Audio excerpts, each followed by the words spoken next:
Our guest today is a visionary business leader and successful entrepreneur.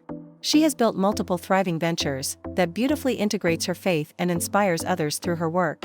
An award-winning business coach, her exceptional contributions to entrepreneurship have earned her prestigious accolades, including the Business Acceleration Award from the British Council Nigeria, the Inspirational Award from the United Nations, and recognition from the United States Consulate in Nigeria. Beyond business, she is an astute real estate investor and the founder of a sisterhood community whose mission is to help today's women thrive spiritually, professionally, and personally. A devoted Christian, she is a loving wife and mother of 3, balancing family life with her entrepreneurial and ministry pursuits.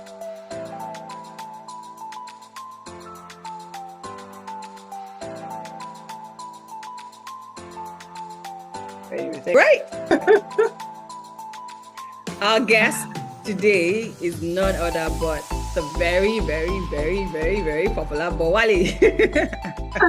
So popular. Where did that come from? I wish. All right, yeah, but you know you're popular. But anyway, Bowale is a serial entrepreneur, right? And I'm sure you got that from my introduction. Bowale is someone who has learned to thrive in multiple markets. And when I started to think about entrepreneurs that I wanted to bring to my YouTube channel to basically share their experiences, building businesses and also building investment portfolios from their business, I knew Bowale had to be a guest. So thank you for joining us today, Bowale. Thanks for having me. I'm so happy to be here. Thank you so much. So as usual, you have to get us started on your journey. How did this all get started? Were you one of those who always knew they would be entrepreneurs from the very beginning, or did you dabble into 9 to 5, then go into entrepreneurs? So tell us a bit about your story in summary. I always knew I was going to be an entrepreneur. I grew up in a household of business people. My mom sells lace in Lagos Island, has like 5 shops. My dad had like 10 businesses, even though he was a lawyer and he was a politician. But all around it was just business, business, business. So how did I start? Originally, I started by taking out, I think, about 20 naira when I was 8 years old. Walked down to the Malam along the road, bought some sweets, came back home. Then we used to live with so many uncles and aunties. I mean, I'm sure everybody can relate with that. And started selling my sweets to uncles and aunties at the same price I bought it from the Malam, because obviously nobody had taught me about profits or anything like that. So I'll just go and buy, but I'll take a 20 naira note. But all I know is that when I'm selling, right, I'm getting 1 naira, 2 naira. So I had more currency, but the same amount of money. But in my head, I was making money. So I loved the activity of exchanging products for money. And, you know, I just looked into my savings purse and I was like, oh, I'm so rich and all of that. Plus, I started going to my mom's shop at a very early age, I think at the age of 6. So I was very exposed to the counting machine back in the days. Like my mom was like the first set of people I knew started using counting machines. You know, people would come with bulky 20 naira notes. Imagine somebody wanting to buy lace of 8,000 and bringing 20 naira notes like in bundles, you know, so we're always counting and counting. So I was exposed to money and the concept of business really early. So when I got into uni, it was just a natural thing for me. My very first year, actually diploma, I started in diploma in Osu at the time. And my very first summer allowance, and that was the first time we're traveling abroad as well in my family. My very first summer allowance was £200. And what I did was I asked my dad to give it to me back in Naira. So I took Naira, I went to Lagos Island, because now I'm very familiar with Lagos Island, Balogun to be precise. That's where my mom, you know, my mom's shop was. So I went to Balogun Market, went to buy expression hair. That was when Ghana weaving just started raining. So went to Balogun Market, bought boxes of expression. At the time, I think expression was like 120, 150 Naira. Each, and then I think I bought, I don't even know how much I bought. I bought like 2 or 3 boxes. I didn't even take clothes at all. Once I got there, because my auntie, once I got there, you know, she hooked me up with her neighbor who had a salon in Woolwich. And once I got there, started selling each hair extension for £2. And I mean, then pounds was how much? I bought it for 150 naira. I sold it for £2. You know, so I was really balling. And the lady was kind enough to buy almost everything from me. And then the leftover, I now took it to my sister who lives there, her friends who wanted to do Ghana weaving. You know, I went to their houses and used the remaining expression to do their Ghana weavings. I charged 80, 70 pounds. I'm talking 2000. Yes, 2000. Yeah, 2000. This is 24 years ago. I was already charging £70 £80 for all back Ghana weaving. Ghana weaving was raining then, so everybody wanted Ghana weaving, or pick and drop. Those ones you do and then you curl at Yeah. the end. So I really had a lot of money. So by the time I was done, I had maybe on that first trip, I think about £600 after converting it, and from making hair, from doing this, from selling the braids and all of that. And then I just went straight to Primark. I didn't even go to any other. I didn't even know any other store, because when Mopsy travels, it's only Primark we know. Everything we get is Primark. So just went to Primark straight, bought all the different clothes, spaghetti, those abortion belts, just random different things, and took them back to school. And that was how I started. And that was the first and last time my dad ever bought me a plane ticket. I was 16. Wow. Yeah. That was the first and last time. Wow. So many interesting nuggets from the short story you shared. I think one for me is just that exposure to entrepreneurship from a very early age is so critical, right? Yeah. Whatever you're exposed to in early age, you find yourself just naturally just flowing into. It's not something you have to do. So it wasn't something you had to go to school, or your parents had to tell you have to do business. It wasn't something you just happened into because you needed extra income. It was just a natural flow, and yet it was something we were surrounded by, so you just knew it. And I think the second thing for me is you kind of like understood the principle of cash flow. So with the exchange of sweets, yes, you were not thinking profit, but money was flowing through your hands. And that's such an important principle in business, right? And of course, there you have evolved into building bigger businesses, which we'll get into. But, one of the key things I wanted us to get right into very important right now is how entrepreneurs think about finances. So basically from that very experience you shared about cash flow, when did you start paying attention to profit? That it's not just me doing business and money is flowing through my hands. Am I really earning a profit from this business? When did you start paying attention to that? So the first time I started paying attention to that was when I got stuck with paying my rent, my shop rent. There was a time I had 3 stores, 2 stores in I don't know, so I was selling clothes then. So from uni I continued selling clothes up until when I graduated. I did law. I practiced as a lawyer for a full year, which was traumatic, but I did it. Oh my God. It was very good. It wasn't that bad. No shade to lawyers. no shade at all.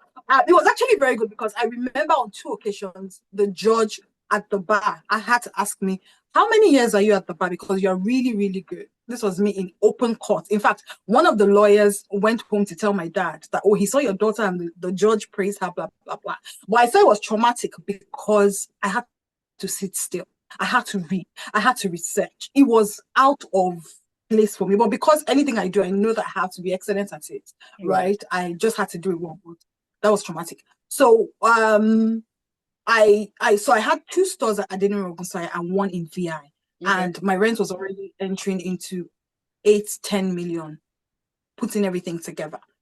So that was when I knew that I wasn't getting my cash right. I was not, because every time I needed to pay rent, I was always either borrowing from my husband, or I was begging the landlord that just give me more time, even though I was making sales on a daily basis. I just didn't know how to apportion cash to say, okay, this is what is going to go up for rent, this is what I'm going to put in savings, this is what I'm going to use as capital. What I did was use all my finances for capital. So everything I had was going back into stock, thinking that the more I have, the more I sell, not knowing that there are times that sales will be slow and you're not able to get out the cash once and for all. And also not even knowing that taking out a bulk sum of cash from your business at once is suicidal. Nobody should ever do it. It is extremely suicidal.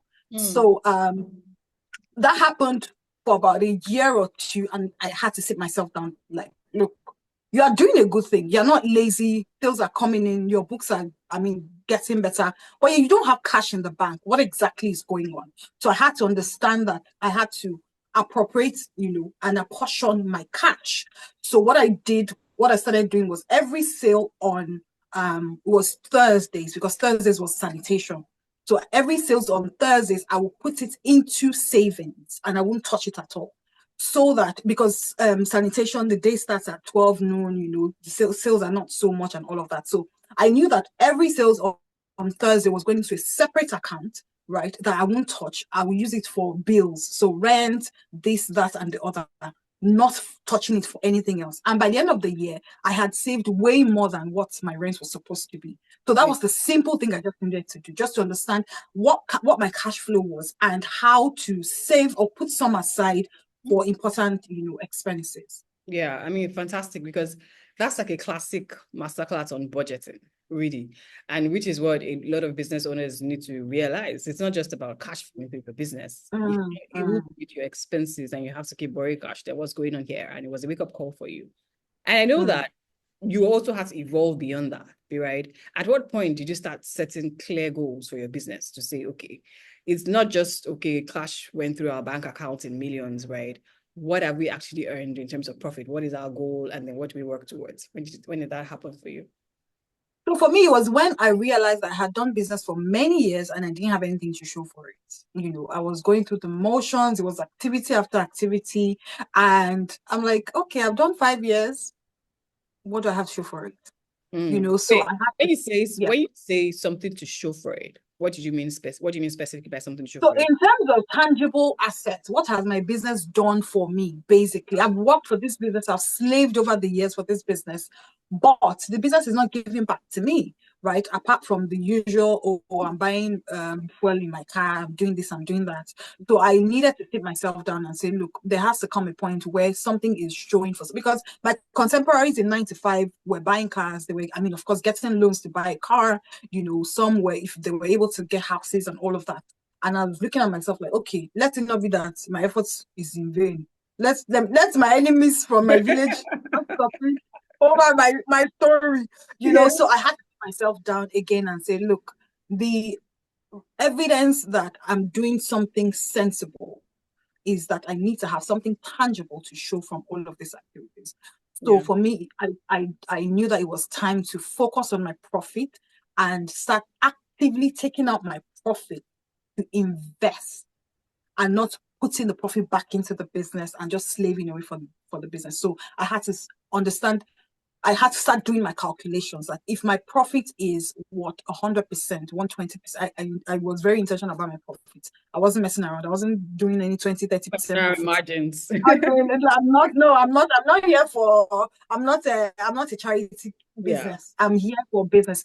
So what I did was I had to find suppliers that would give me at the barest minimum price, very good quality, so that I can maximize my profit. Exactly. So I went to the longest, farthest extent to find good, cheap suppliers that had good quality stuff that I could comfortably do. My least profit target at the time was 70%. That was the list. I wasn't taking any. Yes, I went all the way to China. I wasn't even messing around. Wow.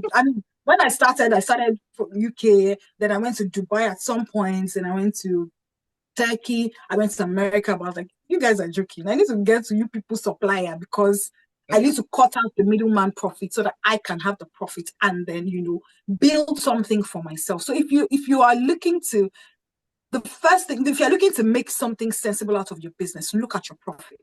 Absolutely. It is your profit, because you can't keep taking out your capital. The business will end up, halfway. So I needed to understand that, okay, if I'm going to have 100% profit on the average on anything I'm selling, how much am I taking out of that profit to put aside for investment? And that's how I started. So I knew that, okay, average 100%, if I'm going to take 50% out of my profit at every given time, and then have it accumulate, what can this, then get me in terms of physical investment? Yeah. So before we get into building an investment portfolio, I think that is such a great point to touch on. The fact that you actually started from thinking about what margin do I want to earn? I mean, a lot of times people just think, let's just do this business. People want to buy. Let's just, money is coming in. Let's just, we're selling. But it's like, I want to do an average of 60 to 70%, right? And from that point, it started making you think about costs, because it's not enough to just say, I have a supplier here. Where can I get the best at the least cost? And it's such a good point you have. I always say to entrepreneurs, your costs determines everything, right? Because especially if you're selling a commodity where you cannot just raise prices. I mean, everybody wants to luxury business these days. So everybody is in luxury. But let's be real, we're in an economy where people are becoming very, very deliberate about how they spend money, budgets and everything. There's so many things that are demanding for more. Purchasing power is kind of dropping on things that are not very necessary anymore. So if you're not competitively priced, so you really have to think about cost and all of that. So you got that, got that started in your business in terms of your margins. Then out of those margins, you now decide how much is going to go into building an investment portfolio. It wasn't just, I have money, let's go to town. Let's blow. Let's blow. I'm a rich girl here. It was build an investment portfolio. And one of that is such a great lesson for a lot of people. You spend a lot of time and effort building your business, but it's how can I own assets that will earn more income that is not based on my time? So what was your approach to building an investment portfolio? Like, what was your approach? And just take it from a very beginner level, not saying that, okay, you have to be someone who's experienced. What was your approach to building an investment portfolio? So for me, investments as well, I know there's so many other types of investments, right? But I struggle to do investments I don't understand. For me, that's the first rule of investment. Anything I don't understand, I struggle. So my first introduction to investments was stock markets, right? And I did a little bit here and there. My sister used to work in Vertiva at the time, so I gave her some money. So I mean, of course, to help boost her thingy, my parents also gave her money. It didn't end well. My mom put, I don't even know, maybe 12 million. At the end of the day, she got 2 million naira. I was like, was 2 million your profit or 12 million to 2 million? Hey Joe. And of course, I didn't have even anything close to that. It was just some little here and there. Dangote sugar. Okay, I had 10K, I had 20K. That was, what I dabbled into in regards to stock. But seeing my parents' experience, I knew that stock wasn't for me. I didn't understand it. I didn't understand when to buy, when to sell, when to do, and I didn't want to put my destiny.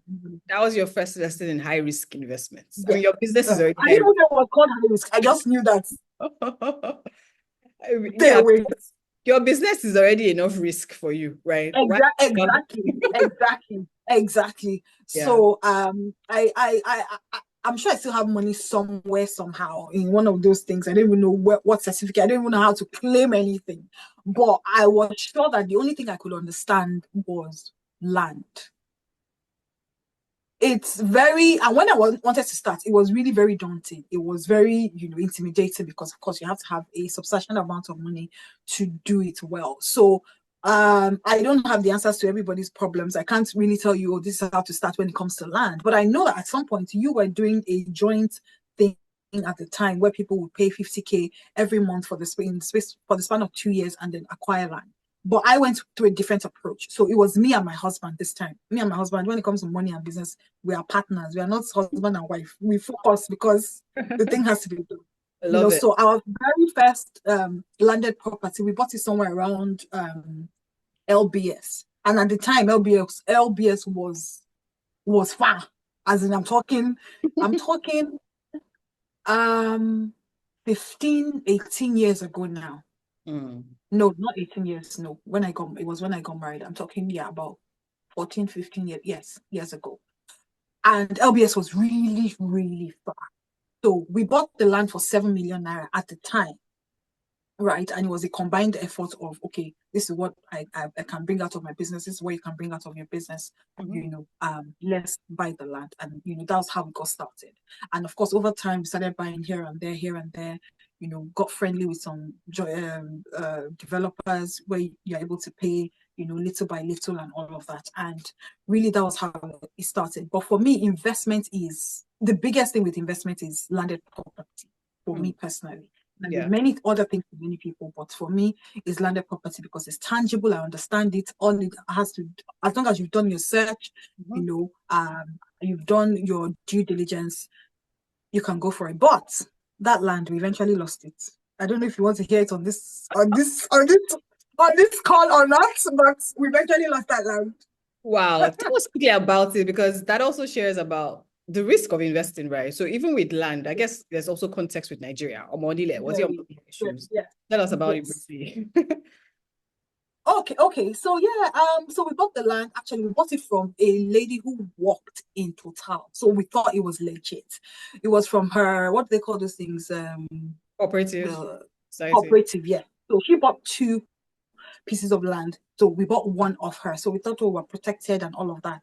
It was in kind of like an estate, right? But so the estate was bought by Total Cooperative staff, basically.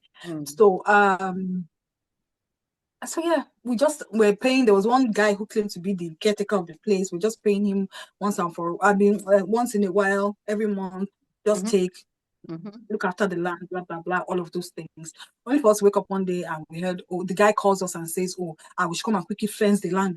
Monile is running up and down. We're like, fence the land. Okay, we shall fence the land. The woman's property was next to ours, so we just thought, all is well and good, and then he came and said, apparently it was the wrong side of the family that sold to Total. I was like, February. So we called the woman. She's like, even she too, she's a victim. She doesn't know what is going on, blah, blah, blah. At this time, the land was about 30-something million. Wow. In value. Wow. This was actually part of the reasons why I left Nigeria. Part of the many reasons. Because I looked left and right. I was like, yo, man.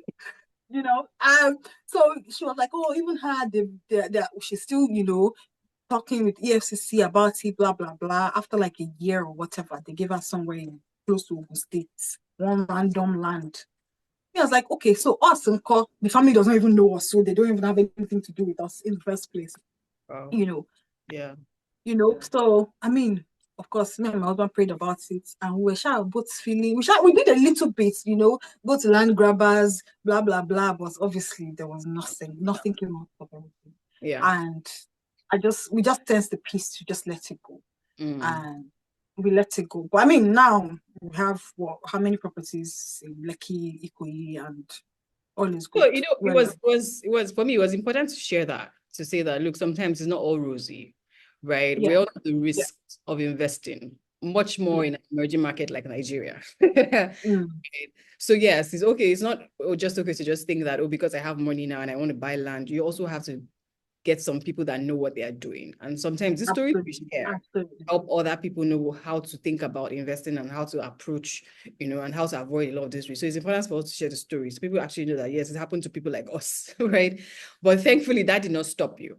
Like you said, you've gone on to own. So how did that, change your approach to investing? What were the things you would consider when you consider investing in real estate subsequently?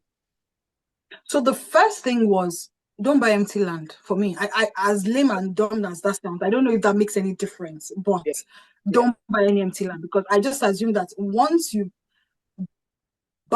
find property that is already been developed, I assume it's not all the time in Nigeria, but all the T's have been crossed and the I's have been dotted, and it reduces the stress of whatever regularization has to be done at the lands registry and all of that. So I was more focused on, okay, let me focus on buying property. I'll look for property that is at carcass level, and start the negotiation from there, because it's cheaper than when you buy it upon completion. So for me, that was my strategy. I was like, okay, let me find people who are starting out, look at what the plan is, buy off plan, whatever it is, just ensure that, everything is sorted in terms of due diligence, and then pay for it. And I've done 3 after losing that land. Not I know, me and my husband, I'm not that rich, disclaimer. We've done 3 things. We've done 3 in the past 3 years. No, since 2000, since the pandemic, yes. We've done 3 since the pandemic, and everything has been good. 2 in Lekki, one in Parkview, and everything has been. So, but would you say that one should wait until they have enough money to do like an off-plan property and not do land, right? I know that you were scarred. No, I won't say that at all. I won't say that at all. Like you said, right? We didn't find people who knew what they were doing. I literally bought the first land we lost, through the guy that helps us, that used to help us. He was an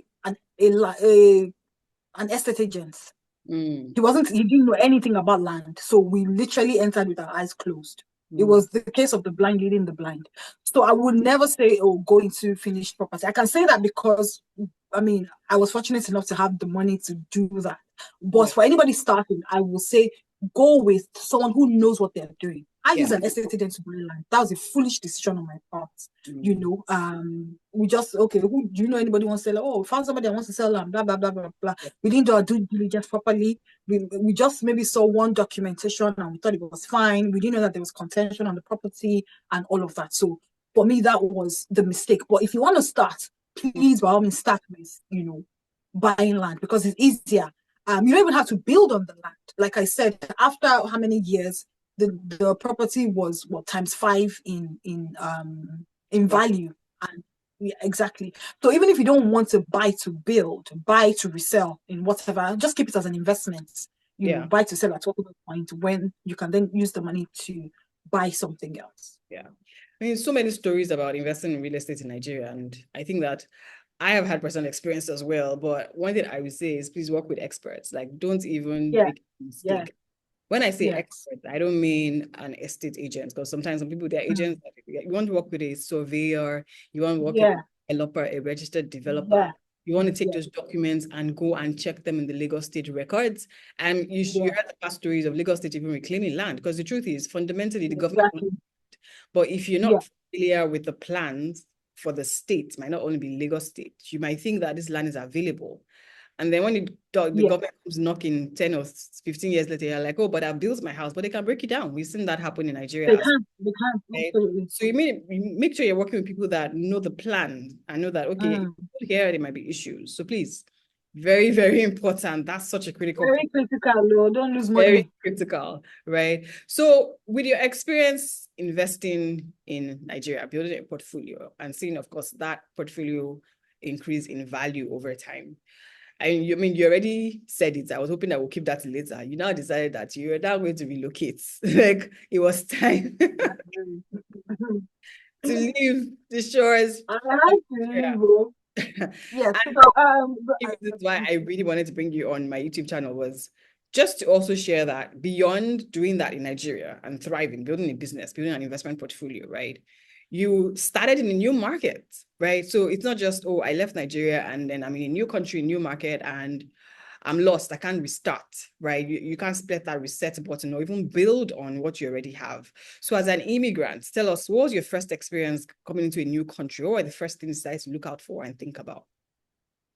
So the very first thing I was really, really intentional about was my circle of people.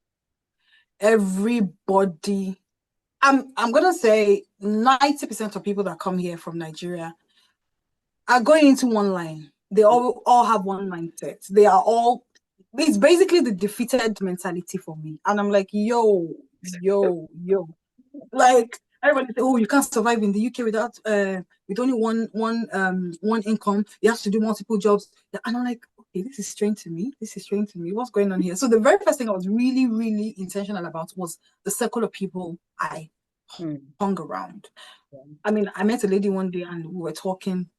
And I mean, so I came here to do my master's. And after class, she goes, oh, she's going to work and it's a care job. Should she bring a form for me? I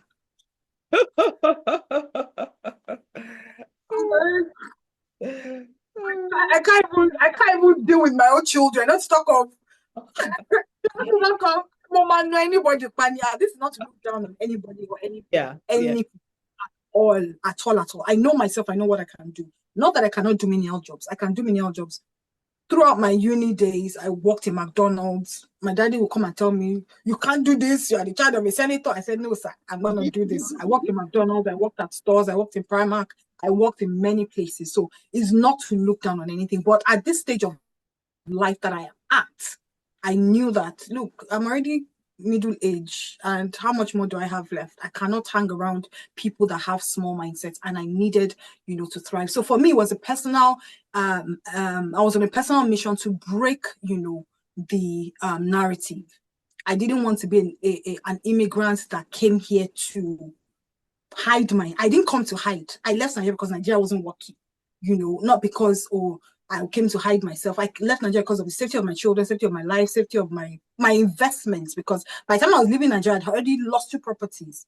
Mm. So I didn't want to come here and waste my time. So the first thing, I was intentional about my circle of people. So I found people who were talking the language I wanted to speak, right? Who would show me the way, who would tell me the right things to do. And the biggest person that helped me was my brother. I mean, my brother and his wife were so helpful, you know, in terms of telling you, okay, this is, you know, for my husband, these are the courses you should take for, you know, getting this kind of income. And, you know, he did it. He was getting paid, what, £600 per day. You know, we literally entered and landed well because we knew what we wanted. So when, yes, so that's what I did when I arrived. I knew that I didn't want to hang around people that would just derail, you know, my Yeah. plans and my vision.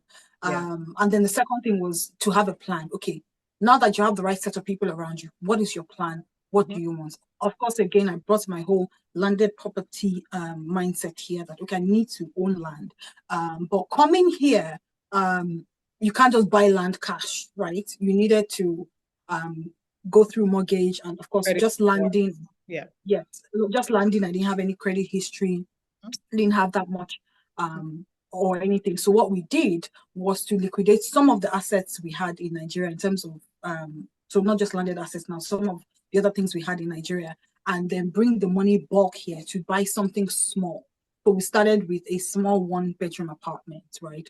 Not the best of shapes, not in the best of condition, not the grandest, not a new build by any chance, but it was something decent that we could work with, and it was really affordable. So we were able to plunge into that, and then, you know, and then I started running it as an Airbnb, and then, you know, that was literally how we started. And, you know, went through school while I was running the Airbnb. You know, my husband as well was still back and forth Nigerian here and all of that. You know, but we had already secured that, and, you know, it was really bringing in income. The Airbnb really was doing very well, Mm. and yeah, and that was how it started. Yeah. So amazing, because I think one of the things I love about the story is the fact that when you go into a new market, you could still leverage on what you had in Nigeria, right? So all In of that Nigeria. Yeah, work, not good to nothing. You sold the asset yeah, and now took it into a new market, and you came in there with, okay, we're here to build as well, not simply just figure out how to make a living, but we're here to build. And it was first creating a stream of income. So the yeah, Airbnb stream of income for you, and yeah. then your master's. So you did dabble into 9 to 5, right? So tell me about I that. do. Okay, Right? yeah. Right. So But yes, so what led to um so what led to that was again, it was part of credit score building, because at the point we then, I mean, sitting down planning my husband is such a planner. Like that? when it comes to family meeting, I'm always so angry. I'm like, yo, please, I just want to live my life. But he's, you know, his approach to life has really, really helped me. I'm the very, you know, Dua. let's just do it. Let's just do it. Spontaneous. Yes, he will sit down and plan. So we had to say, okay, look, when you're done with school, we need to at some point buy our own property to live. You cannot buy property on, you can buy property on one person's income, but what you're going to be, what the amount of mortgage you would have access to will be very limited. Mm. So get a job so that the combined, you know, salary of the two of us per annum will then determine how much we get for mortgage. Because here, the combined annual salary, whether one or two, you can get up to times 4 of that as mortgage, and then you can then, you know, apply for a mortgage to buy a house. Mhm. So we needed to sit and say, okay, after school, you can't just run into business and say that we are going to do business. Get a job, right? Build your credit. Let them see that you've collected salary for X number of months. You approach a mortgage company, apply for mortgage, find the property you want to buy, and then buy. So this process took about, I mean, about a year. So also it also helped me with saving in foreign currency, because again, it wasn't making sense to bring Nigerian money to put down, as although part of our deposit was from Nigeria, but majorly also me saving from my job. You know, my husband also had a job here, had a job in Nigeria, and then, you know, we just combined everything together and we were able to come up with the money required. So we had two options, right? So yes, that's why I dabbled into 9 to 5. So I needed to work for about a year. Actually 6 months, but I worked for about a year just to build my credit, build my get salary in foreign currency, and then just to show the mortgage houses that I'm settled here. So when it came to buying the house, we had two options: spend 2 years in the UK and pay only 5% deposit on your mortgage, or apply now. We were less than 2 years at the time we applied to buy the house. Apply now and pay 25%. Of course, 25% is higher. But when we looked at everything, we could raise the 25%. Okay. And of course, taking out 25% is much better than 5%. So we decided to, okay, let's go in. We did the whole thing, paid 25%, and here we are today. It wasn't an easy journey. Obviously, no designers, no wigs, no bags, no luxury trips, no fancy cars and whatnot. But at the end of the day, today I can say it was all worth it. And I mean, it hasn't stopped because there's still plans to acquire more and more and more. That's all. Amazing, right? And I thank you for sharing that. For a lot of people to learn that you can go into a new market and plan, right? But like you said, surround yourself with the right people. That is so critical. I think surround yourself with the right people and just hold yourself accountable as well. I mean, you have a partner that is a planner and could hold you accountable. You also have your family, your brother, right? So for anybody who's alone and trying to figure out, oh, this whole thing is not working, this whole is not working, what would you say to them, especially based on your experience in the past 3 years? What would you say to them before we get into some other aspects of your portfolio? So three things very critical. The first thing, surround yourself with the right people. And so, but don't believe anything. Wale, let's dig into that, because beyond you had your family, right? And so sometimes my brother was not talking my language. I walked away and found people who could talk my language. Well, the truth is, sometimes when you say surround yourself with the right people, some people are like, where? Is it church? Is it my network? It's anywhere. If you don't find them physically, look for them online. Look, you don't have any excuse in today's world not to do well. That's what I tell people. You have no, except you're not setting your priorities right. If I don't find them in real life, I will find them online. I will go to YouTube. I will go to Instagram. Find people who inspire me. I may not know them physically, right? They may not be able to, tell me this and this and that, but they will have content that will inspire me. They will have content that will show me the way. And that's what I'm going to binge on. So you need to really, really be focused. When you come into this place, there's the opportunity for you to hide away. There's the opportunity for you to get distracted, going to scroll on social media, looking at what I'm doing in Nigeria. What did this person wear? Who did this ass today? Whose breast is bigger tomorrow? And just literally get distracted with, what life is about. And many people here have the whole FOMO syndrome. I've left Nigeria, so I'm missing out on all the events I used to go. I'm missing out. Yo, there's nothing you are missing out on. Like, nothing. At the end of the day, when we all gather in 10 years' time, it's going to show who did what. Yeah. So time is going to pass anyway. So make it count, basically, right? Make it count when you go back to meet those people you left in Nigeria, let it be that there was no gap between them and you because you left.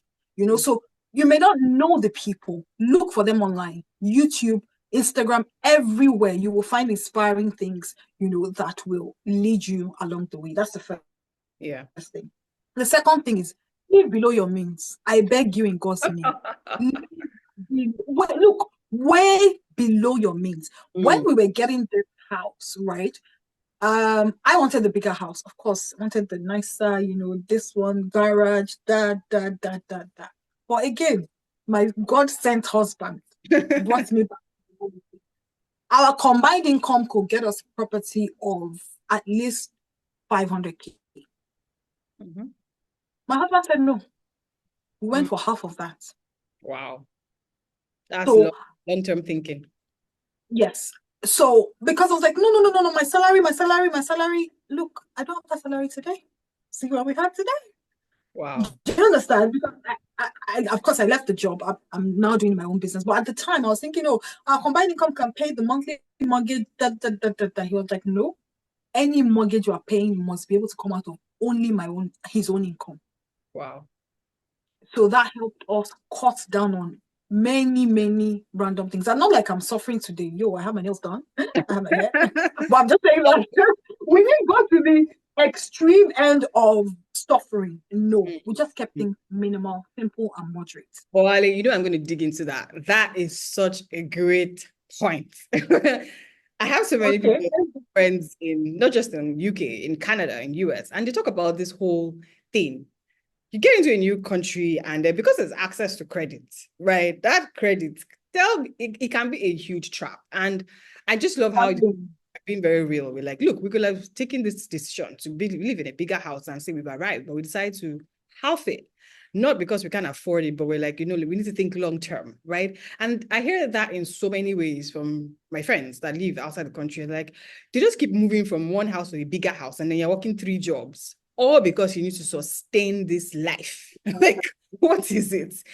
So I really want us to be practical here, especially because you live there, you see all of these things. How can people, what are the key things or practical things that from experience or even looking around that people can actually cut off, right? Well, like you said, why am I moving to a big house? Why am I moving from one house to a bigger house?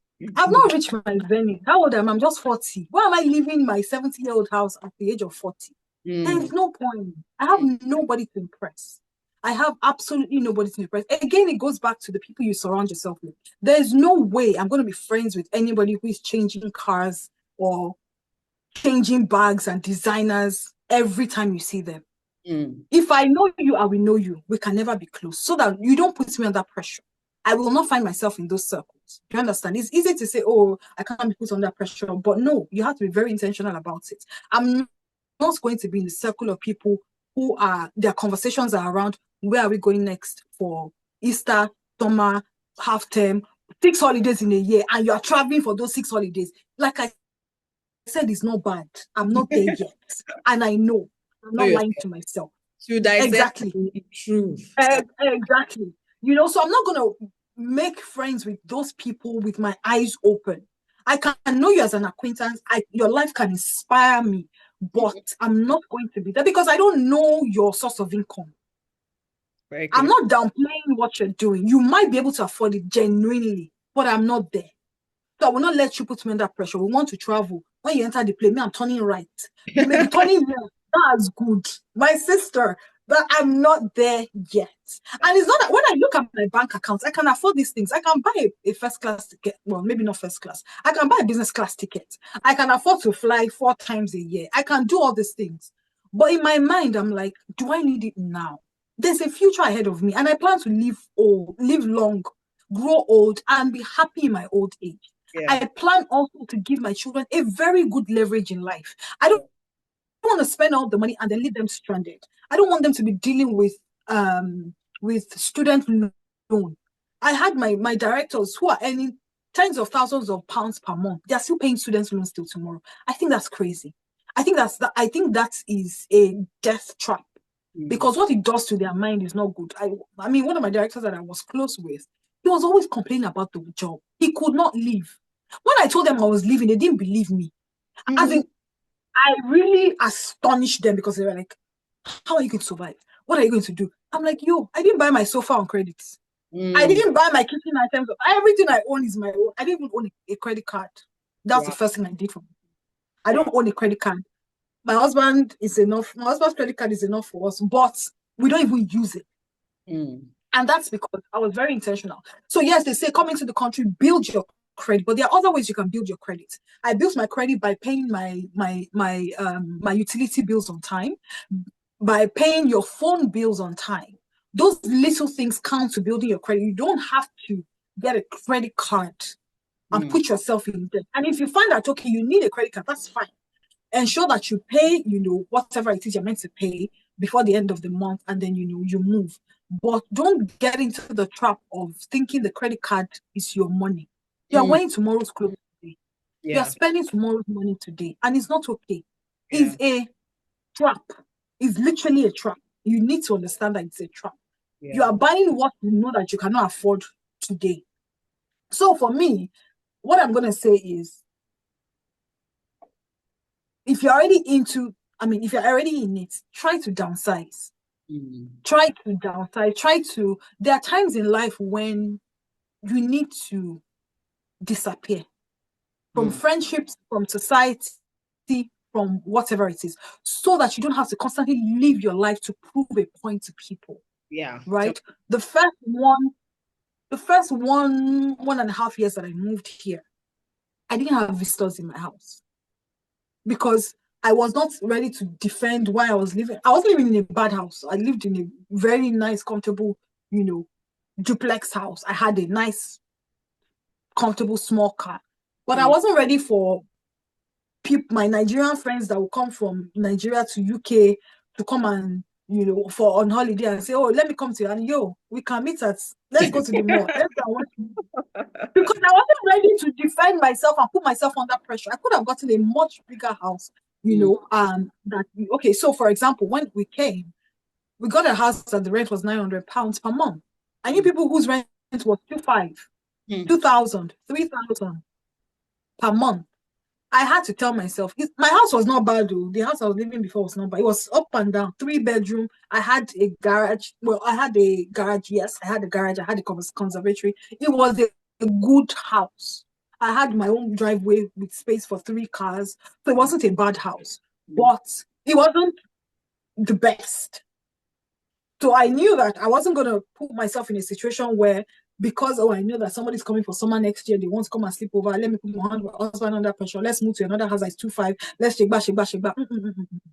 So I knew that the first 1 or 2 years was going to be for me to hide myself, build whatever I want to build, and then, now get something that I'll be proud of, quote unquote, but not being under pressure. Yeah, right. You're here, you just moved here. You are getting a house that is costing you £2,000, £3,000 per month. You're already in trouble. Especially if your income you can't take it out of your income without working, right? If you can take the money out of your income without actively working, then that's fine. But if you know that if you don't work for 1 month, you can't pay your rent, then why are you doing it? Yeah. You don't have any point to prove to anybody. Yeah. So if you can downsize. If you can disappear, gather yourself together. If you need to move back to a 2-bedroom house with your husband and kids, please, by all means. I assure you it's going to be for a very limited time. You cannot be in that space for 5 years. I promise you that. You can't. The maximum will be 5 years for you to go back, withdraw, go back to the basics, live a very modest life before you now. There's a long time for us to live well and spend well. Yeah. So be true to yourself, understand your bank account, and act accordingly. So your final point, because you were going to share 3 points. Your circle of friends, live below your means. And what was your final point, quickly? And have a plan. Always have a plan. Yeah. Don't let life happen to you. Life can happen to you here. Because in between, doing school runs, cleaning the house, cooking, you're doing all in all, driving your children to this, doing all of that, you will be stuck in the rut. And every day you're living life, and life is living you, you're not living life. So let there be a time, if it's once a year, if it's every quarter, every half of the year, sit down and have a plan. In the next 2 years, with God's help and with what I can see concerning my finances, this is what I want to achieve. And every day, let your actions guide you. If you don't have a plan, you will see a £500 slippers and buy it. Slippers, not shoe. Slippers that you need like 7 of it. Oh my gosh. Because you've seen that the money is in your account, I can actually buy it. But can you really afford it? Yeah. Is the question. The fact that you see the money in your account doesn't mean that you can afford it. So when you have a plan, you will know that even a £200 slippers is not in my budget. I can buy £20 slippers because it's slippers. I can have 12 of it. Exactly. It's not an investment property, so you need to, when you have a plan, it will help guide your daily actions. You will know whether you can actually take that trip or not. Yeah. You will know whether, because if I was going to have my birthday here, and the plan I had was to get a a house. It was also get a party house, you know, and an Airbnb of a 20-room party house, and have my friends come over, we'll sleep over the next day. It was gonna be a weekend, the whole weekend, blah blah blah. And I was already looking at only the house was costing me £8,000. Like, yo, I know for 2 nights. I was like, number one, who are these people, Gongana? Yeah. That I'm spending this kind of money for. Number two, I'm seeing the money in my account. I can actually afford to pay, but can I? When am I going to gather that money back? Yeah. And when it occurred to me that it wasn't making sense, I was like, nah, scratch that. So when you have a plan, it will help you know what you cannot do, basically. Exactly. Yeah, I think plans are so critical, very critical. So, you're not just, you stepped out of 9 to 5, like you said, but now you have businesses. I think that entrepreneurial spirit is just in you. You can everywhere. Everywhere. So talk about starting businesses in another market quickly. And I think we have just a few minutes to go, but okay, the difference, starting a business in Nigeria, starting a business in the UK, I guess fundamentally it would be the same thing, right? But tell us about your experience. And if someone else is thinking, or someone's thinking about, oh, I need to start a business in the UK, how should they be thinking? So a couple of things, of course, get your registrations and all of that right, and do your research. So when it comes to research, you need to understand what kind of, you may not be able to import your Nigerian business. It may be very difficult for somebody who's maybe selling beads or Ankara and stuff like that. You may not be able to import it directly, except you do some tweaks here and there. So you need to do your research. What am I going to sell? And who is my market going to be? Currently, what I sell in the UK, I'm getting traction, but I'm still making more sales in Nigeria than here. Why? Because, I sell, of course, Christian items. The country is largely not a Christian country. So anything like that will not necessarily move as fast. There is a community for that product, but it's not countrywide, right? So you need to understand that, okay, if I'm bringing what I was doing in Nigeria here, it was working well in Nigeria, I would advise you keep the Nigerian side of things, even though, right, the currency may not be making sense at this time, but it will still keep you in business until you're able to tweak it to make sense here, or you start something completely different. And please, when you start business here, let it be a side hustle until proof of concept happens. I was able to plunge into business full time because my husband's salary and income can carry all of us, and we've learned how to live with his own salary. So anything I make from my business is going straight into savings. I'm not touching, going into savings, and it's going back into as working capital for my business. I'm not touching the money at all. I'm not spending it. So until you get to a point where one person, maybe your spouse's income can, cater for the two of you, or, you don't know how the business will do.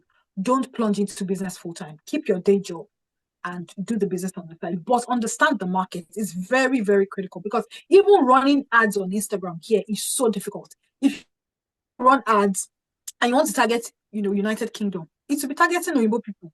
If you are selling beads, Oyibo people have nothing to do with beads. So it's very, very tricky. So you need to understand your market, understand what you are bringing here, and understand the laws that govern what you're doing. If it's food, you need to be registered here and there, get your certification. So I'm going to tell you something very funny. When I first came, I wanted to start, I noticed that there weren't many black dolls for kids, for girls.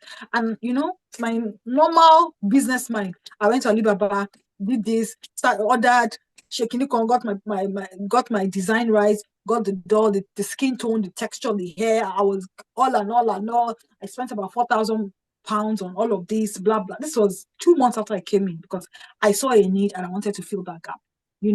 Nice dolls. I did the whole shape. Nice, well-bodied, not skinny like Barbie.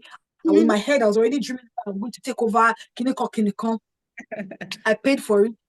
Wow. Only for you to get to customs. Wow. They said because it's a children's product, it needs a certain regulation, qualification, inspection. Bottom line, I left those things at customs. They burnt it, they got rid of it. It did not reach my house.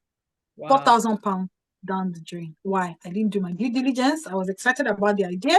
I didn't do my due diligence. So anything that has to do with children, even if it's books, toys, they are so particular about it. You need to do your due diligence.